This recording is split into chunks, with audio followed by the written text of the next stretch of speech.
के मन हर्षाए, हो सुन कर के मन हर्षाए। ओम शांति। आज 19/7/2023 की साकार मुरली है। प्यारे बाप दादा कहते आज, मीठे बच्चे तुम्हारा यह जन्म बहुत ही अमूल्य है, क्योंकि बाप स्वयं इस समय तुम्हारी सेवा करते हैं, लक्ष्य सोप से तुम्हारे वस्त्र साफ करते हैं। आज का प्रश्न है, जो अल्लाह को सृष्टि का रचयिता कहते हैं, उनसे कौन सा प्रश्न पूछना चाहिए? उत्तर है, उनसे पूछो, जब अल्लाह ने सृष्टि रची तो रचना के लिए उन्हें फीमेल चाहिए, भला अल्लाह की फीमेल कौन? गॉडफादर कहते हो तो ज़रूर मदर भी चाहिए ना। तुम बच्चे इस गुह राज को अच्छी तरह से जानते हो। अल्लाह की फीमेल है यह ब्रह्मा, यह है तुम्हारी बड़ी माँ। इस बात को मनुष्य समझ नहीं सकते। आज का प्यारे बाप दादा का गीत है, किसने यह सब खेल रचाया। ओम शांति। बच्चे जानते हैं कोई भी मनुष्य इस गीत का यथार्थ अर्थ कर न सके। नाटक बनाने वाले भी नहीं समझते, ऐसे ही गीत बना देते हैं जैसे शास्त्र बना देते हैं, समझते कुछ नहीं। तुम वेदों के लिए कहते हो यह धर्मशास्त्र नहीं है। शास्त्र कहेंगे लेकिन धर्मशास्त्र नहीं है। अब धर्मशास्त्र से तो कुछ फायदा होना चाहिए। धर्मशास्त्र का अर्थ भी नहीं समझते। शास्त्र अर्थात जिसमें कोई धर्म स्थापन होता है किसी द्वारा, तो पूछना चाहिए वेद उपनिषद किस धर्म के शास्त्र हैं, वह धर्म किसने स्थापन किया। इनसे तो कोई धर्म नहीं निकलता।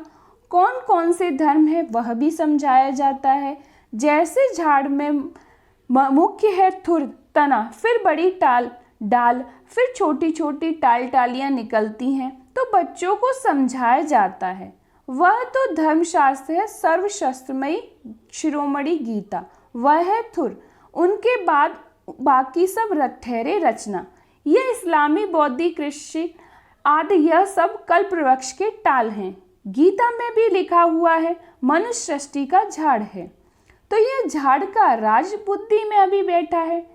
इसका मुख्य थुर है आदि सनातन देवी देवता धर्म। इस झाड़ की भेंट बड़ के झाड़ से की जाती है, वह बहुत बड़ा होता है। झाड़ जब पुराना होता है तो उनका थुर तना सड़ जाता है, बाकी टालियां रहती हैं। यह भी ऐसे ही है। बच्चे जानते हैं इनका थुर जो देवी देवता धर्म था वह अब है नहीं। परमात्मा 24 अवतार लेते हैं तो वह सर्वव्यापी हो नहीं सकते। जब अवतार लेते हैं तो उनको सर्वव्यापी कैसे कहेंगे? नई बात है ना। कितना बड़ा झाड़ है, थुर है ही नहीं। एक भी मनुष्य नहीं जो कहे हम आदि सनातन देवी देवता धर्म के हैं। सतयुग को लाखों वर्ष पिछाड़ी में ले जाते हैं। कितनी मुश्किलात की बात हो गई है। अब सभी मनुष्य दुखी ही दुखी हैं, सुखी कौन हो सकता? सन्यासियों की बुद्धि में भी यह भेंट आएगी नहीं कि यहाँ कागविष्टा समान सुख है और अथाह दुख है। यह उन्हों को पता नहीं है। अब बाप बतलाते हैं, तुमको अथाह सुख में फिर से ले आता हूँ। इस समय अपना पाठ बजाए सभी कुछ करके छिप जाते हैं। यूं पाठ तो सभी बजाते हैं, इस्लामी बौद्ध आदि छिप जाएंगे, ऊपर चले जाएंगे। यह भी कोई नहीं जानते। मनुष्य को ही समझाया जाता है, जानवर तो नहीं बताएंगे। मनुष्य का जन्म सबसे उच्च गाया जाता है, वह कौन सा? कहते भी हैं मनुष्य की तो चमड़ी भी काम में नहीं आती है। फिर कहते हैं मनुष्य का जन्म उत्तम है। वास्तव में तुम्हारा यह जन्म उत्तम है, तो बाप बैठ तुम्हारी सेवा करते हैं। दुनिया के मनुष्यों को यह जीवन बहुत कनिष्ठ है। तुम जानते हो हम भी पहले छी मूत पलित मनुष्य थे। अरे बाबा, हमारे इस वस्त्र को ज्ञान लक्ष्य शोभ से साफ करते हैं और कहते हैं आप अपने बाप को याद करो। इस दुनिया में बाप को कोई नहीं जानते। बाप को जाने तब तो बच्चे बने, शिव के बने, ब्रह्मा के बने, तब पौत्रे कहलाएं। ब्राह्मण भी दो प्रकार के होते हैं, एक है मुखवंशावली, दूसरी है कुखवंशावली। तुम तो ब्रह्मा के मुखवंशावली ब्रह्मा कुमार कुमारियां। ब्रह्मा का बाप कौन? शिव बाबा। उनका बाप तो कोई होता नहीं। तुमको पढ़ाने वाला भी वह है, तुम्हारा गुरु भी वह है। अभी सम्मुख बैठे हैं, फिर छिप जाएंगे। पतित दुनिया को पावन बनाए, देवी देवता धर्म की स्थापना कर और सबको मुक्ति धाम में ले जाएंगे। 21 जन्मों का सुख दे दिया, फिर क्या चाहिए? बाबा सदा सुखी तो बनाते हैं, बाकी उच्च पद पाने लिए तो पुरुषार्थ करना पड़े। श्री कृष्णपुरी को सुखधाम कहा जाता है। श्री नारायण का बचपन नहीं दिखाते हैं, श्री कृष्ण का स्वयंवर दिखाते हैं। अगर राधे से स्वयंवर हुआ तो फिर उसका नाम क्या बदली हुआ, वह दिखाते नहीं। लक्ष्मी नारायण का तो मनुष्यों को पता ही नहीं, उनके जीवन चरित्र को कोई जानते नहीं। अभी तुम समझ रहे हो, कोर्टों में कोई ही निकलेगा जिसने पूरा चक्र लगाया होगा। तुम यह जानते हो, भक्ति वह करते जो पहले पहले पूज्य से पुजारी बनते। भक्त तो सभी हैं, सरसों के मुआफिक मनुष्य हैं। तुम जानते हो, अब बेचारे सभी मौत की चक्की में हैं। अब तुम बच्चों को बहुत बड़ी बुद्धि मिलती है। 84 जन्मों का चक्र बुद्धि में रखना बड़ा सहज है। हम अभी ब्राह्मण हैं, सो फिर देवताएं बनेंगे, फिर 84 जन्म लेने पड़ेंगे। हम सो का अर्थ भी बच्चों को समझाया है। हम सो हम यहाँ ही गाते हैं, और धर्मों में यह अक्षर ही नहीं, ओम माना भगवान समझ लेते हैं। वास्तव में ओम अर्थात अहम आत्मा, वह फिर उल्टा कह देते हैं आत्मा सो परमात्मा। अच्छा फिर क्या, हम शरीर तो है नहीं, परमपिता परमात्मा तो ऐसे कह न सके कि अहम आत्मा मम शरीर। वह बाप कहते हैं अहम आत्मा तो बरोबर है, हमने यह शरीर लोन पर लिया है। यह हमारी जुत्ती नहीं है, हमारे पैर हैं नहीं, हमारे चरणों की पूजा हो नहीं सकती। कृष्ण के चरण हैं, हमारे तो है नहीं। मैं हूँ निराकार, यूं तो आत्मा भी निराकार है, परंतु वो 84 जन्मों में आती है। मेरा तो शरीर है नहीं, मैं अशरीरी हूँ। तुमको भी कहता हूँ, अशरीरी बनकर मुझे याद करो। तुम जानते हो बाबा आया हुआ है, उनका क्या पाठ है? पतित षष्ठी को पावन बनाना। निराकार तो जरूर कोई शरीर में आया होगा, मनुष्यों को पता न होने के कारण उन्होंने फिर नाम लिख दिया है फर्स्ट प्रिंस श्री कृष्ण का। अब श्री कृष्ण यहाँ कैसे आ सकता, यह समझकर फिर समझाना है। टैगोर आदि गीता की कितनी महिमा करते हैं। वास्तव में यह श्री कृष्ण के बहुत जन्मों के अंत का जन्म है, जिसमें शिव बाबा बैठ गीता ज्ञान सुनाते हैं।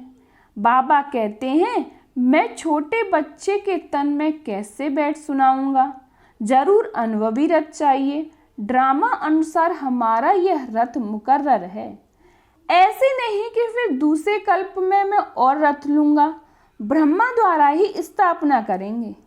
कल्प पहले भी तुम ब्रह्मा कुमार कुमारियों ने ब्रह्मा द्वारा वर्षा लिया था। अब बाप कहते हैं, और संग तोड़ मुझ संग जोड़ो। मेरा तो एक शिव बाबा, दूसरा न कोई। तुम माता पिता जिनकी इतनी महिमा है, अभी तुम उनके सम्मुख बैठे हो। विचार किया जाए, बरोबर हमको किसने रचा? कहते हैं अल्लाह ने रचा, तो ज़रूर अल्लाह की कोई फीमेल भी होगी। अल्लाह तो निराकार है, उनकी फीमेल फिर कहाँ से आई?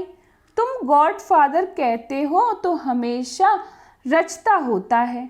मदर ही न हो तो उनको फादर कैसे कहेंगे? बच्चा पैदा होता है तभी फादर कहते हैं ना। यह किसको पता ही नहीं गॉड फादर की फीमेल कौन है। यह है सबसे गोय बातें। आदम बीबी दोनों हैं। आदम उनको कहेंगे तो फिर सरस्वती को बीबी नहीं कह सकते। यह बीबी हो फिर उनकी माँ कौन? यह बड़ी समझने की बातें हैं। बाप ही बैठ समझाते हैं। इस हिसाब से यह ब्रह्मा मेरी सजनी हुई, इसके मुख द्वारा रचता हूँ तुम बच्चों को। ब्रह्मा तन में प्रवेश करता हूँ, उन्हों को संभालने लिए। फिर जगत अम्मा निमित्त बनी हुई है। आदिदेव ब्रह्मा और जगत अम्मा सरस्वती, यह कौन है? विवेक कहता है ब्रह्मा की बेटी है। तो रचना कैसे रची? ब्रह्मा द्वारा रचा तो यह है बड़ी माँ। फिर संभालने के लिए मम्मा भी है, बाबा भी है। पहले नंबर में सरस्वती जाती है। जगत अम्मा की कितनी महिमा है। अब तुम समझ गए हो। हम सो ब्राह्मण बने हैं, हम ईश्वर की गोद में आए हैं। इसमें भी दो प्रकार हैं, सगे और लगे। एक ही माता के बच्चे, फिर सगे और लगे, तो सवाल ही नहीं उठता यहाँ भला सगे और लगे क्यों कहा जाता है। कहते हैं जो सगे बनते हैं वो प्रतिज्ञा करते हैं हम पवित्र वन वर्षा लेंगे, तो ऐसे पवित्र ही गद्दी नशीन बन वारिश बनते हैं। फिर लगे फिर प्रजा में चले जाते हैं। सगे भी बहुत बनेंगे, फिर उनमें भी नंबरवार होंगे। जो जितना पुरुषार्थ करेंगे वह माँ बाप के तख्त पर बैठेंगे। मम्मा बाबा तख्त पर बैठते हैं तो हमको भी तख्त मिलना चाहिए, परंतु बनेंगे नंबरवार। तो यह है योग की यात्रा। बाबा को याद करना है, स्वदर्शन चक्र फिराना है, आप समान बनाना है। मेहनत करनी पड़ती है आप समान बनाने में। बच्चियां परिचय देकर बाप के पास रिफ्रेश होने के लिए आती हैं।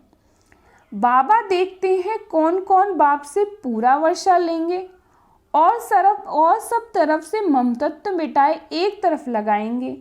जानते हैं बाबा हमको विश्व का मालिक बनाने वाला है।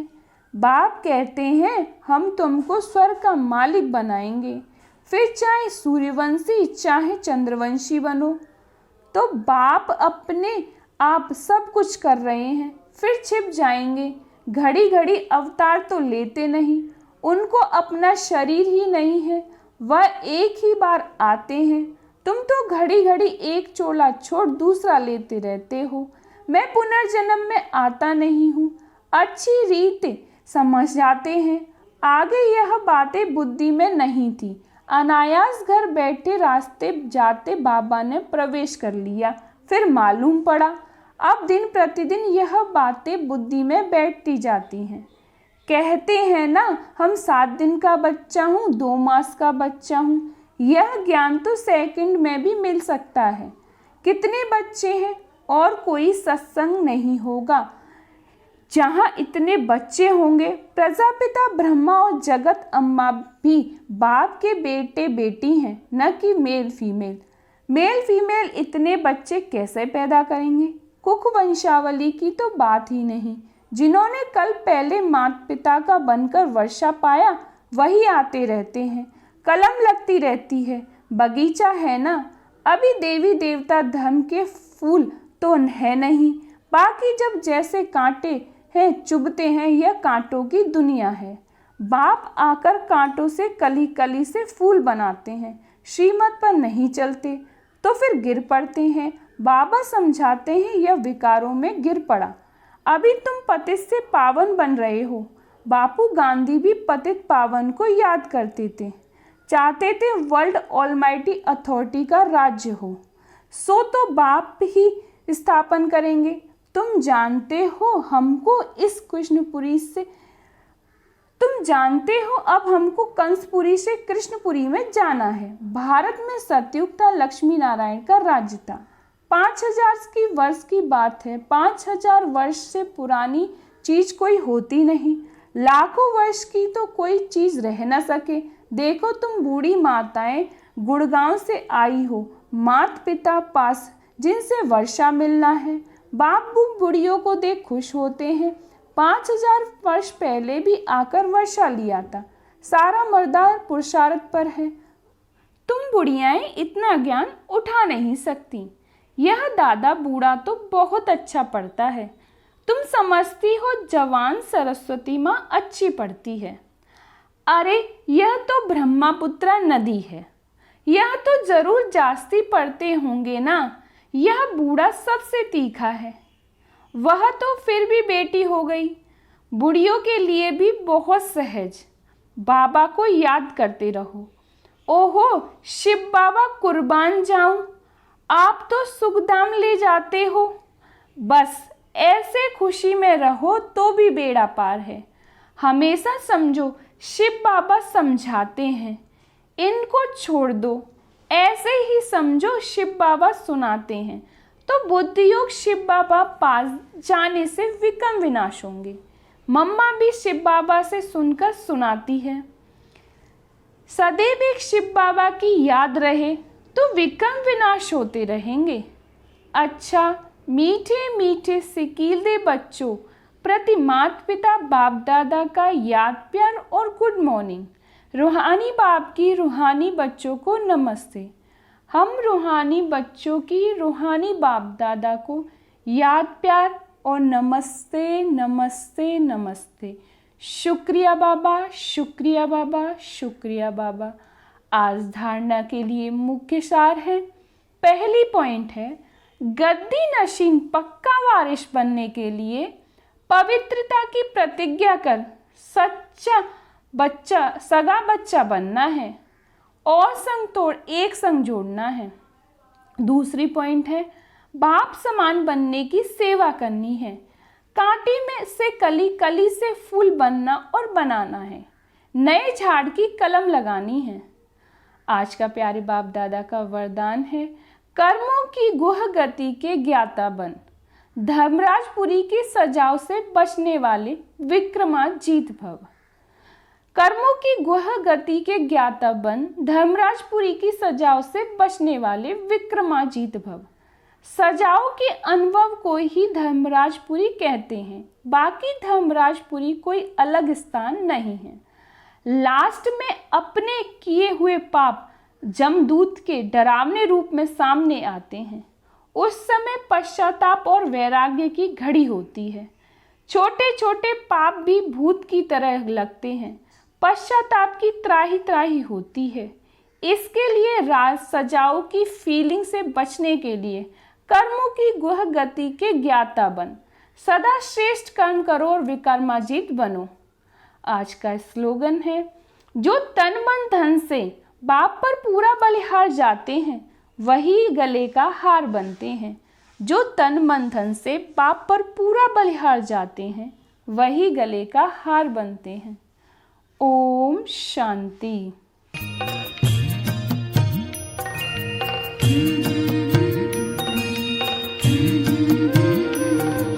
बाबा तेरी मीठी मुरली की धुन सुन कर के मन हर्षाए, हो सुन कर के मन हर्षाए। बाबा तेरी मीठी मुरली की धुन सुन कर के मन हर्षाए, हो सुन